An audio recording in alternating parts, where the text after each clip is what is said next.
Um, Hi, my name is Shubho Dostidar.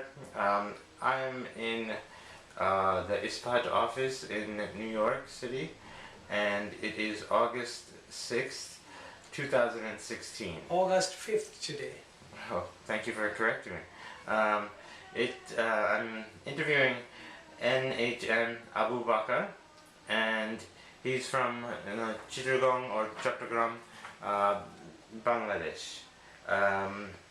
And I guess the first question for me is where do you consider your dish to be? My dish, Mm-hmm. my dish is Bangladesh. Okay, and that's your I was born in Bangladesh, although when I was born it was then in East Pakistan. Okay, right. And later, after 1971, it has become Bangladesh. Right. And where were you? Where within Bangladesh? Where? This is the name of my village is Kodala. It is under Rangunia Upazila. It's a little far away from Chittagong city. You can say about 22 miles away from Chittagong city.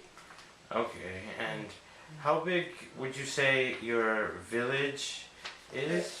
My village is one of the biggest villages probably in the country because it has two parts. One is the part of hilly part and the other part is the lowland, you see.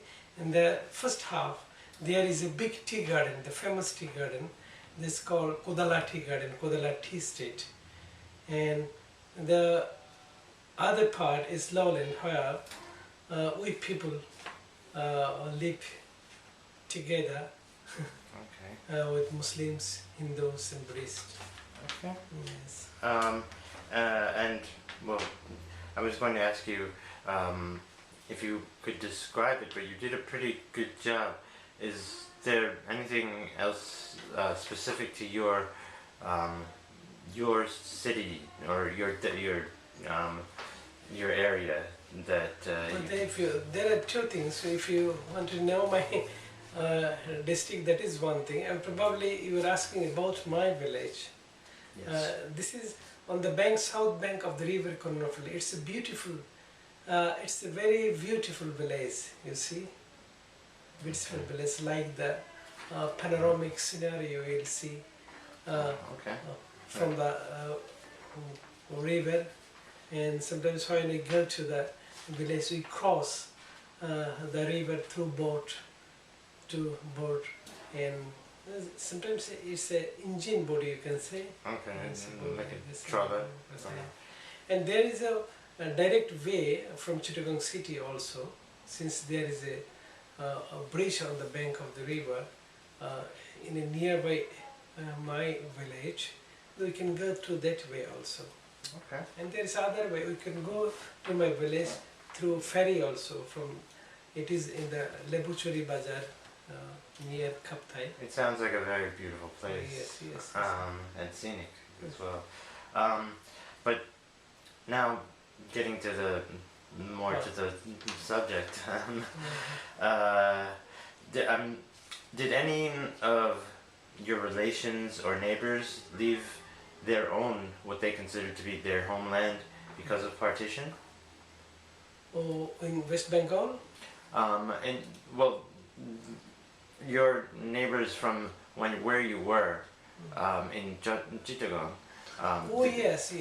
When I was in my village. I think that would be the nice thing. I was in my village. I raised in my village up to the year of 17 years, and then I went to the college and stayed in the hostel, and then to the university. Then I didn't go back to my village. But when I was there, there were some of my friends' family lived in West Bengal. They do live in West Bengal. They do live there now, or they moved because of partition? exactly I don't know. Oh, since before partition there was no border. Right. Many okay. people lived in two places. And then somebody lived in Calcutta, Tripura and other places. In my father, uh, he did live in Calcutta Oh, before okay. the partition. Then, he Um, was a student of Scottish Church College, and then after his education, he joined in a job that is agriculture income tax office. Okay. In a job. and this and- was and- the income tax due to the partition, he has a different view. He did not want to come back from Calcutta.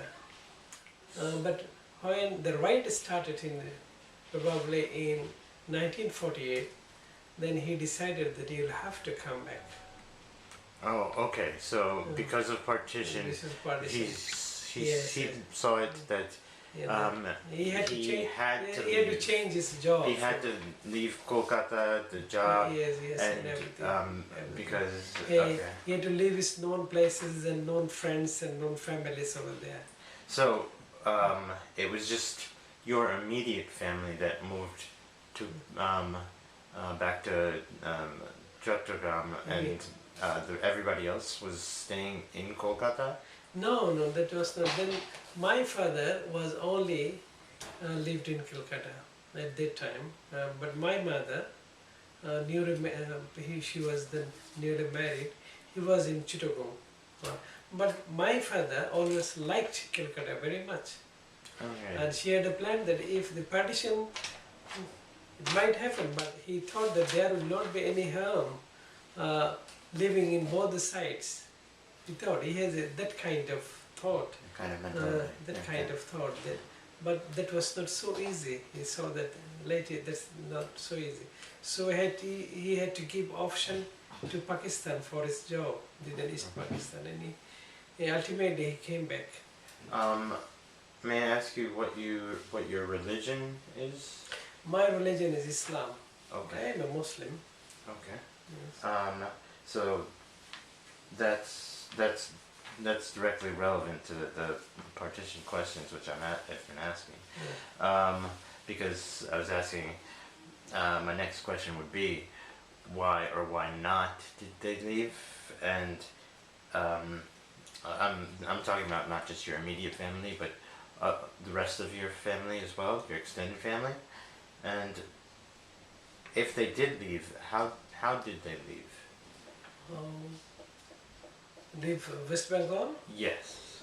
If Oh, that's- that was a very interesting story that I heard from my father. So my my father, when the riot started, he took shelter in his house at Gandhi Road, 72 Gandhi Road, as he said to me earlier, and in the third floor, there was some other Muslim friends also lived with him, but when he thought that he would leave the country, he did one thing. By the advice of his Hindu friends, he learned some mantras that everybody can, if anybody asks him that whether he is Hindu or Muslim, as he can say that, as she could say that she's a Hindu. Right. So he learned some religious stuff by himself and by the help of his Hindu friends over there. And then one day he started to he wear a dhuti and dress like a Hindu, and he came to the Howrah Bridge, near the Howrah Bridge, and he saw that so many people in this part of the Howrah and the other parts of the Howrah. The other parts, the Muslim people's militants took shelter, and this part, Hindu militant people's took shelters. They thrown a stone to each other. Across the bridge. Across the bridge. But when they became tired, my father also took a stone and thrown to the other parts. Oh. Then suddenly some of them went for taking tea, and my father, he was there, or the others who were there, they told me, you please stay over here, please stay over here, we are coming, and then he'll go for tea, having tea. And then suddenly he saw this, it became a little solitary place. Then he started running to the Howrah Bridge. He started going to the Howrah Bridge. And then his fellow, other fellow, those who were there and taking tea or other things, they came back, and some of them shot him a gun. And it was, as he told, it was pistol, but it did not touch my father. And somehow he could cross the Howrah, and then there were no problem. He came to his homeland. That was history. So, you mentioned that people were leaving. Now, were they leaving, do you think, in spite of the rioting that was occurring, or because of the rioting? Pardon, what's the number of questions? Would you please tell me? It's number 8. Number 8. No number. Would you please tell me? Okay. I was just saying that were they leaving in spite of rioting, or because of rioting? Oh, my father had to leave due to riot. Okay. Yes. Otherwise, he loved Calcutta very much since he was a student of Scottish Church, and his first job was also over there. He had a lot of memories of Calcutta. He had a lot of friends in Calcutta. He left Calcutta with much pain, and in his whole life he told us this. Calcutta, the life in Calcutta was very memorable for him. He missed Kolkata. Yes. So, you mentioned your father a lot. You yourself were born in Bangladesh? Yes, I was born in Bangladesh. Okay. I wasn't sure whether he... Yes, I was born in Bangladesh part, you see. But I had, in my life, I went to Calcutta several times, and I did my PhD also over there. And with my family, I lived in Calcutta for long 5 years. Okay. Long 5 years, but I didn't feel any inimical relationship with the people who lived over there, who lived Bangladesh due to the partition.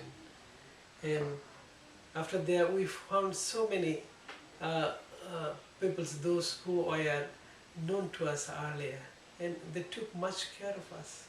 Okay, that's... They are still very much friendly, and sometimes we have email relations and telephonic relations and all these things. You had mentioned your father's career earlier, but since you were young at the time... I was not young, I was not born even. Right. I was but... I was born in 1953, yes. Yes, but... But I heard what my father told us.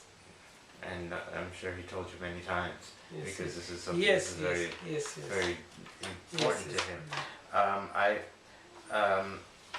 I'm curious as to, you started to touch upon it, but when he made the move, how did he survive, like economically and financially and socially? Well, since he was a government employee, he had no problem at all. He got his job back over here.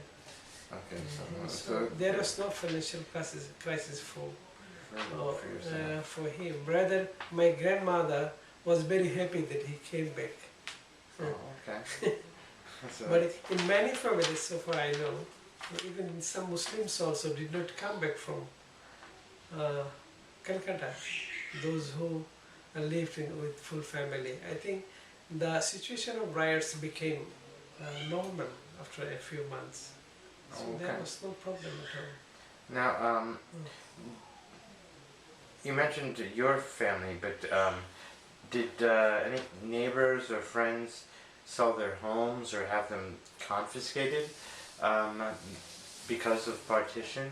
Now you see, my village, so far I know most of the Muslims, Hindus and others of my village. Due to partition, there was nothing happened in my village. Nobody left for West Bengal even. But what happened, that was after the 65 war of East Pakistan. The war that happened between Pakistan and India after 65. And others who left after 71. But due to partition, that did not affect in our village. Because Okay. all people were very much solitary, but they were very much peaceful. Even our neighbor, the neighborhood, the neighbor was Hindu at that time. We shared the same pond up to 65. Wow. So. But after 65, some of them left the country for Calcutta, and I saw that after 65, suddenly the village was divided, and the Hindu peoples took place in one part, west part of the village, and Muslim peoples took place in the middle part, and in the eastern part, again Hindu and Buddhist took place. And before that, before 65, we saw that all peoples live together. May I ask? This is my house, this is a Hindu Right, family's right. house, there was no problem with that. Is it, you've mentioned 1965 several times. Yeah. Since the partitions were in 47 and 71, I'm just curious as to why 1965 was I'll just say a hallmark year. Yes, I'm bringing the reference from 65. What happened in 1965, that is happened due to the partition of 1947. Okay, so Yes. it's just a Yes. Otherwise, following up. yes, this is the following. So then, I guess I'm going to just ask then, as time went on, did your family face any rioting or violence itself? No. Okay. Okay. No problem. And was there any obstacles to your receiving schooling and work because No, of okay. nothing happened. There's in partition, due to partition, due to nothing partition, happened. yes. Due to partition, nothing happened like that, and nothing happened to Hindus, nothing to Hindu people, so nothing happened to Buddhist neighbors. Do you think that I heard. may have that this lack of any, you hear about all the violence and so forth. Do you think perhaps Nothing happened in my village. yes, because you had a small remote village, Yes. that's why Nothing happened. nothing really happened. Okay. Probably so. Probably so. And Our village was then a very remote village, and people are very peaceful. And now, when your father left, was there any good or bad incidences of when he was leaving? Either way. no. The fact that I told you earlier, that is the only case in his life. And he was safe by the grace of God. He was very much safe. He Okay. returned safely. But he was never inimical to his neighbor, people of other religions. Right. And his So then my next question would have been if you faced any discrimination against you and or minority populations, but you've kind of answered that for me already. that I felt after 65 and after 71. Since so I you have did- since I have no memory of 1947, right. and I never heard of even. You had never even heard of partition. And any discrimination. I never Okay. heard of. Oh, okay. Oh, that's your family was in a unique position, Yes. and a fortunate position, like you said, by the grace of God. Yeah. Now, why? This is a larger question, but why do you believe that the Muslims stay in West Bengal, but Hindus leave East Bengal or Bangladesh? Why? Yes. So, Probably I met, you see, while I was doing PhD, I met some Muslim Muslim families also. I told them, I asked the same questions. They told me that they are very much safe. There is no problem to them. okay. So there's no But, problem. but from the Bangladesh side, why do Hindu people? There are many things, there are many factors probably. Somebody thinks that there is no problem, nobody will show us any finger in India. But here, somebody shows that he is Hindu. Hindu people are doing so and so these things. And some of them have, for the half families in India, some of them here. And this is also one factor. And another factor is that culturally, Calcutta was more developed. And this is more developed than Bangladesh. And so they are ready to go. So this, as I saw the same scenario also when I was in Calcutta. So for that reason also. So I will have to conclude. yes, I know. Thank you for giving me this time. Yes. But I do have to ask two things before you go. One, which can Hindus and Muslims live together? Yes, they are living together with Okay. peace. Okay. Peace And in our country. is there anything else you would like to say? No, I don't have time, so I love to talk and gossip many things with you. Thank you very much. Thank you. Thank you. Dhanyavad.